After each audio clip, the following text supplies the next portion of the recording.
of people who were alive. And some people commissioned me, and I would certainly do that for all the families.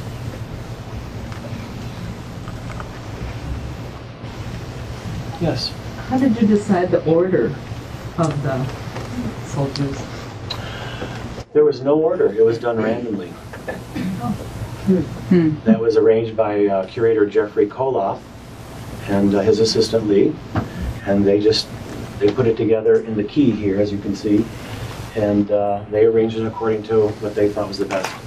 You know, and I don't think there needs to be any order, but it is very interesting to know who's in the middle, who's on the ends, who's in what row or column, and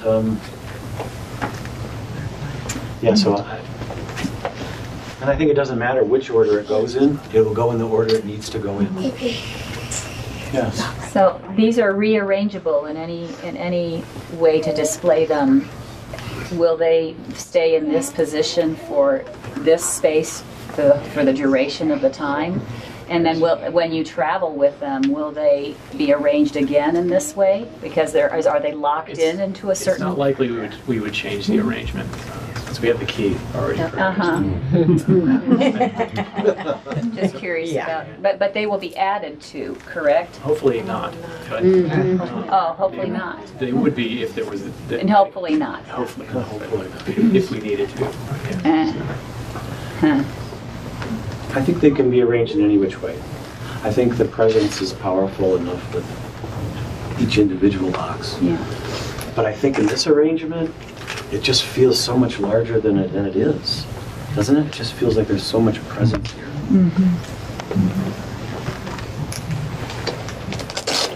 When I think of, when you speak of spirit, and I think of the saying, the spirit, or the eyes are the window to our soul.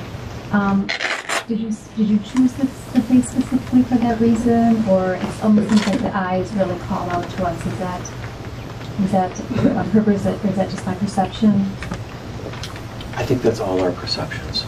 I think, what do we look at first when we look at a portrait? We look at first the eyes. Tell us everything about that person, even how they're feeling. Your intuition and your gut feeling helps you to respond to their expression. So I believe, yes, the eyes are the window to the soul. That's very true. But you know how they have in these magazines or even on television, can you guess who this person is by their eyes? I mean, that is just so incredible that we identify all of us by this sort of slim, very small portion of our face. I mean, when we're born, and I have the privilege to be a new grandfather as of a couple months ago, and when I see baby Sophie looking at her mother, her grandmother, me, her father, and other people, and when she looks at, she just stares at you. So, you know, just being a newborn, what do? We immediately are attracted to the face, and we look and study the human face. That, to me, is the most important representation that we have on earth, is the human face. And of course, that leads us into the eyes, which are the windows to the soul. And I love portraiture. I've done portraiture my entire life, and I mean, the billions and billions and billions of portraits have been, or millions of portraits that have been painted, and the billions of photographs that have been taken of so many people. We are all very unique, and we will remember that face of who that person is, whether we remember the name or not. We remember the face, and I think that's very important with these, because it's not just a name, it's carved in stone.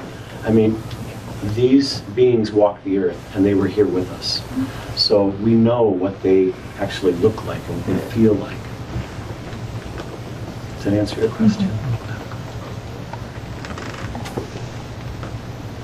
Okay, thank you very much. Thank you.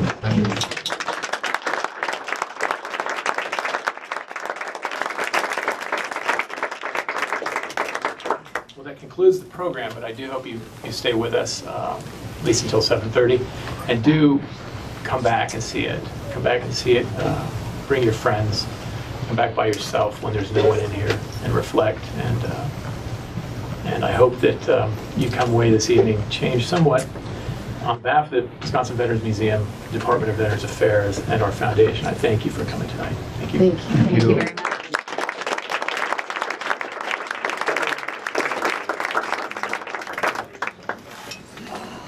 How can you get up?